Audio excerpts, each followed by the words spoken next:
Hello नमस्ते, आप सभी का स्वागत है सपनों की दुनिया में। तो एक बार फिर से मैं एक नए डरावने कहानी के साथ उपस्थित हूँ आप सभी के सामने। और जो लोग मेरे चैनल पर नए हैं वो चैनल को सब्सक्राइब कर ले और शुरू से लेकर अंत तक कहानी में अवश्य ही बने रहे, क्योंकि कहानी बहुत ही डरावनी है दोस्तों। चलिए कहानी की शुरुआत करते हैं। भूतिया पेड़। रौनकपुर नाम के एक शहर में राजा रौनक सिंह का राज हुआ करता था।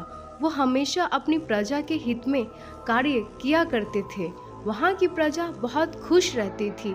एक दिन गिद्ध आकाश में भूतिया पेड़ के बीज लेकर उड़ रहा था।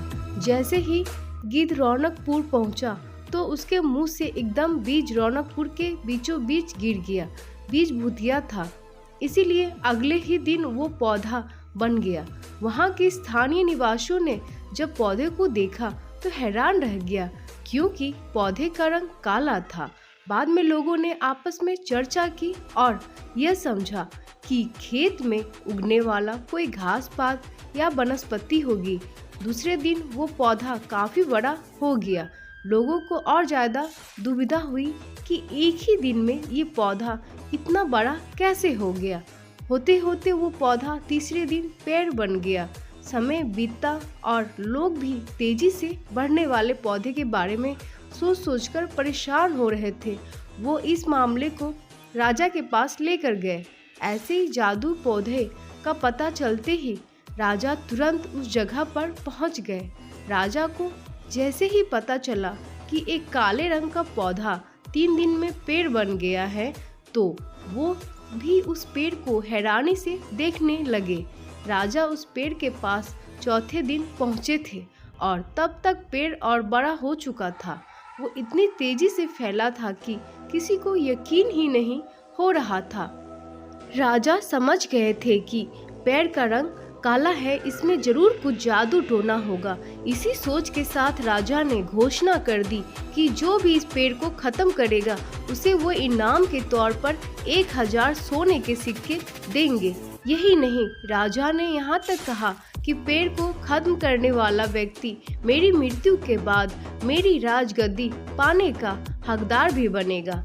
इतनी बड़ी घोषणा सुनने के बाद हर कोई पेड़ खत्म करने के लिए अपना दिमाग लगाने लगा। राजा के सारे चतुर मंत्रियों ने भी तरकीब लगाई, लेकिन पेड़ को कोई भी नष्ट नहीं कर पाया। किसी ने पेड़ के आसपास आग लगवाई तो एक मंत्री ने उस भूतिया पेड़ को हाथियों तक से खिंचवाया, लेकिन पेड़ को कुछ भी न हुआ। अब लोगों के मन में डर बैठ गया और उन्हें लगा कि पक्का ये ऐसा वैसा नहीं बल्कि भूतिया पेड़ है। तभी उस गांव के एक समझदार व्यक्ति को राजा की घोषणा का पता लगा।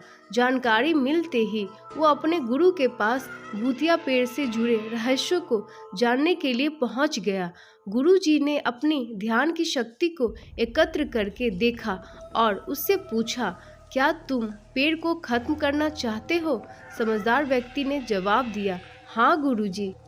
सब उससे परेशान है। गुरुजी ने बताया कि उसे खत्म करने का एक ही तरीका है। उसके लिए तुम्हें उस पेड़ के आसपास नमक डालना होगा। इस तरकीब के बारे में जानते ही वो व्यक्ति तेजी से राजा के पास गया और कहा कि इस पेड़ के आसपास आपको नमक डलवाना होगा।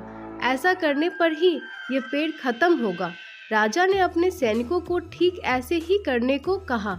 सैनिक ने मिलकर पेड़ के चारों ओर खूब सारा नमक डाल दिया।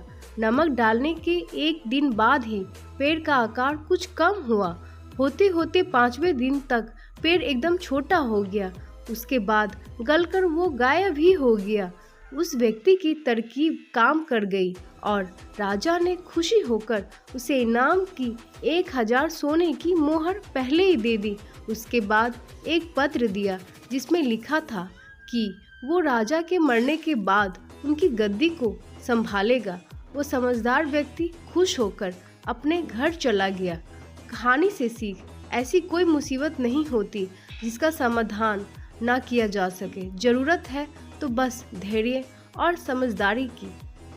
दोस्तों, आप सभी को मेरा ये भूतिया कहानी आज की कैसी लगी मुझे प्लीज़ कमेंट करके बताएं और अपने दोस्तों और फ्रेंड्स के बीच शेयर करें। और आप किस तरह कहानी को देखना सुनना पसंद करते हैं ये भी मुझे कमेंट करें। मैं अवश्य ही आपके लिए वो कहानी लेकर के आऊँगी। तो अपना ख्याल रखें। मिलते हैं एक ऐसे नए डरावने कहानी के साथ। Thank you for watching.